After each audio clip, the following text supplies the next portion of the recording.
I started uploading on this channel on August 18th. And since then, I've never made a full video about my actual favorite team in the NBA. I'm not sure why I never made a video on them. I don't have a title and thumbnail yet for this video, so you may already know, but it's the Sacramento Kings. At the time of recording this, the Kings are currently on a 6-game win streak. I know that they're going up against the Memphis Grizzlies today, and that's going to be a scary matchup. But yeah, first time the Kings have won 6 games in a row since the 2004-2005 season, which we haven't really done anything since the 2004-2005 season, so I'm not surprised about that. But also having De'Aaron Fox be named Western Conference Player of the Week is just, it's beautiful. It's so beautiful. It's so beautiful, man. And yes, I do know that the Eastern Conference player was Tyrese Halliburton. I'm going to be getting into that. I'm going to get into the Tyrese Halliburton stuff. Some NBA fans out there, I don't know if it's just NBA Twitter, NBA fans in general, are dumb.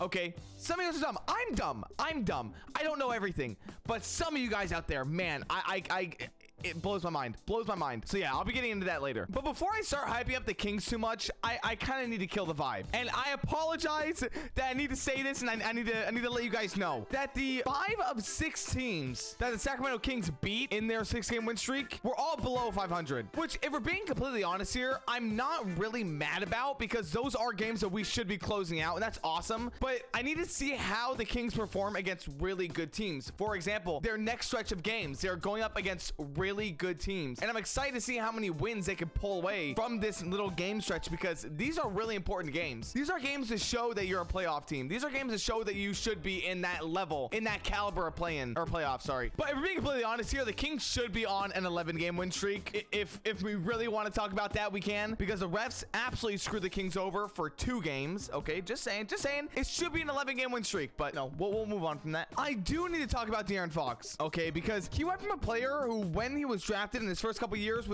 he was compared to John Morant. Like, in those early years, he was compared to John Morant in the way that they were both so insanely athletic and could both dunk very well. If you don't know about the old De'Aaron Fox dunks, go look them up, because they are insane. He did show off a little bit of his dunks during the Pistons game, I will say that. But after those first couple years, you kind of saw him stop dunking and doing like these like crazy athletic like dunks and finishes, and just kind of go for like more of a layup. And a lot of people, including myself, were a little, I was disappointed. I like those highlight dunks. I like those John Morant dunks, you know, they go on ESPN all the time. I was really like, dang, like, why did he stop doing that? And he said it's because like, he doesn't want to practically lose his knees by the time he's like 30. Not even that, like probably like 27. Hearing him say that made me love him 10 times more, because how long do players like John Morant, who are insanely athletic and dunk all the time and do all this stuff, right? How long do they usually last? John Morant usually gets compared to Derrick Rose, okay?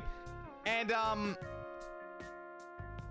you know, I mean, like, I'm not saying, I don't wish that for anyone, obviously, and I'm not saying it's gonna happen, but when players are that athletic and they put that much force on their knees and you know, legs and feet and stuff like that, you're more likely to get injured than someone who just goes up, gets to 2 points by a layup. You know what I mean? You know what I mean? Now, this De'Aaron Fox breakout season, I believe, should have happened last year, and I believe there's 2 reasons as to why it didn't happen. One is Fox went through this little phase where he was like, if you want to be good in the league, you need to have muscle.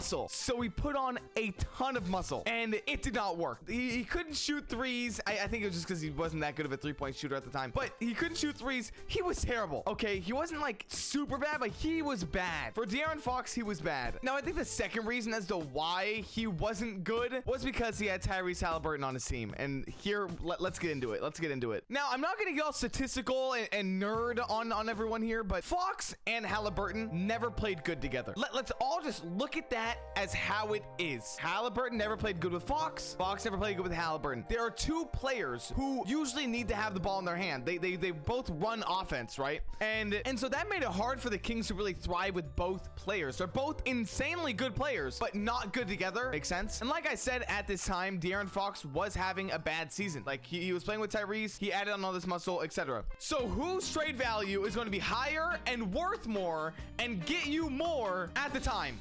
Say it into the mic. Say it into the mic. Tyrese Halliburton. So the Kings go on to trade Tyrese Halliburton, get Sabonis, great center, all-star center, you know, all this stuff, right? All this stuff. That was a trade. They both wanted to be in Sacramento. I absolutely hate this like narrative of, oh my God, the Kings trade everyone who wants to be in Sacramento. Bah! Fox wants to be in Sacramento. Like, he's made videos talking about how much he loves Sacramento. Like, Tyrese isn't the only person to want to be in Sacramento. Like, that's the stupidest narrative I've ever seen. I love Tyrese. I still do. I will still support him him, even though he's on the Pacers. I think a lot of people should do that in the Kings fan ways. But let's all be honest here. Pacers fans make it very hard to support Tyrese in Indiana. And if you're a Pacers fan, please hear me out. Everyone in Sacramento loved Tyrese, okay? Everyone loved Tyrese. Not because he was a Sacramento King. He was a great player. Everyone loved his energy. Everyone loved him for him, right? He goes to Indiana. Kings fans were so sad. I was at work and I was on my phone like, oh my God, I can't believe this happened, right? Kings fans did not like that trade at first. Let's all get that straight up, okay? Kings fans didn't like that trade. So I think almost every Kings fan, especially after hearing how Tyrese Halliburton took this trade, like how much to the heart he took it, we felt bad. We were like, man, we feel so bad for you, but good luck in Indiana. You're gonna do great, man. Like, we know you're gonna do good. And then you have these obnoxious ass Pacers fans going, I can't believe you guys traded him. Oh my God, thank you. Oh my God, you guys are so dumb. You guys are stupid team, stupid. We're like, dude, what the fuck? Like, what the fuck did we do to deserve this? You know what I mean? Like, that's kind of a weird situation to be in as a fan of the Kings. So for me, it's like, I want Tyrese to do good. I want him to do great in his career. I hope he has a Hall of Fame career. Obviously, I hope the Kings maybe win a championship before that. But at the same time, it's like the devil and the angel on my shoulders. It's like at the same time, I absolutely hate Pacers fans for how annoying, at least the annoying ones. Sorry, I should clear that up. I hate the annoying Pacers fans who nonstop talk about how we traded Tyrese. There we go. Sorry for the normal Pacers fans out there. So now that that's all been said, right? Everyone understands we're all on the same page. Sabonis is playing amazing. And like I said, Kings fans were really sad when Tyrese Halliburton got traded. Not because we love Tyrese, but because we didn't really know what to expect with Sabonis on the team. Like, we're like, oh, sweet, an all-star. And that was kind of like the extent of it. No one was really like, oh, he'd be great in this and this and this. It was just like, oh, we have an all-star on the team. This is cool. Maybe Fox will play better now. But Sabonis has been amazing. He was off to a rocky start at the beginning of the year, but he's playing so good now. And I think he's been a huge piece in the Kings win streaks and just wins in general. So yeah, Sabonis is doing good for the Kings, right? Tyrese is doing great for Indiana. He's leading the league in assists. I mean, it's Tyrese. You don't really have to say much. Everyone already knows. Everyone already knows about Tyrese. You know what I mean? And with that being said, there's such things as a win-win trade. I think NBA fans have kind of forgot that, or maybe it's just because it's the Kings and we made a trade and everyone hates us for that. Win-win trades are a thing. When Luka Doncic got traded from the Hawks to the Mavericks and Trae Young, you know, same swap, no one cared. It was like, this is the most fair trade of all time. Luka Doncic is like already a Hall of Famer, and Trae Young brought the Hawks to the playoffs. Like, how is that a fair trade? But no, it's fine, man. I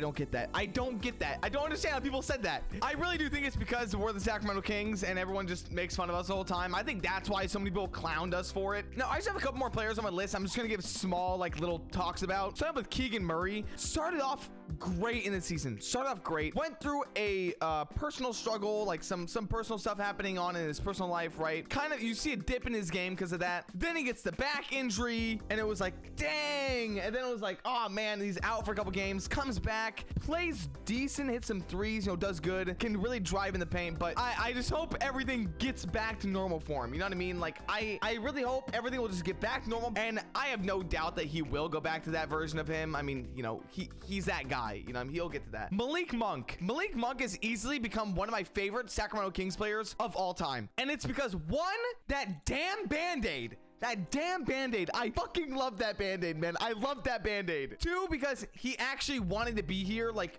how often do you see a free agent going, Sacramento is where I want to be? No one ever does that, okay? Just how much love he shows for, like, fans and just the city in general is so cool. I absolutely love that. And he's an absolute beast on the court. Give that man the 6th Man of the Year award, man. Give it to him. Kevin Huerter. That's all I need. Just Kevin Huerter. Kevin Huerter is all I need to say. That's really it. And once again, I will always show love for Davion Mitchell. You know what? I'm showing love for Davion. Okay, can you guys see this? Look, Mitchell on the back. I'm showing love Davion's Rising Star jersey. Shout out to Terry from Hong Kong for sending this to me. That's real shit. But yeah, like I said, I will always show love to Davion Mitchell. Rashawn Holmes, I feel really bad for because he went from having a starting center role to being like 3rd on the bench, and I do feel really bad for that. Shmezi Metu, put him in the dunk contest, and yeah, I really think that's about everyone I have to talk about. With that being said, be sure to like and subscribe. I hope you guys all enjoyed the video, and light the beam, bitches.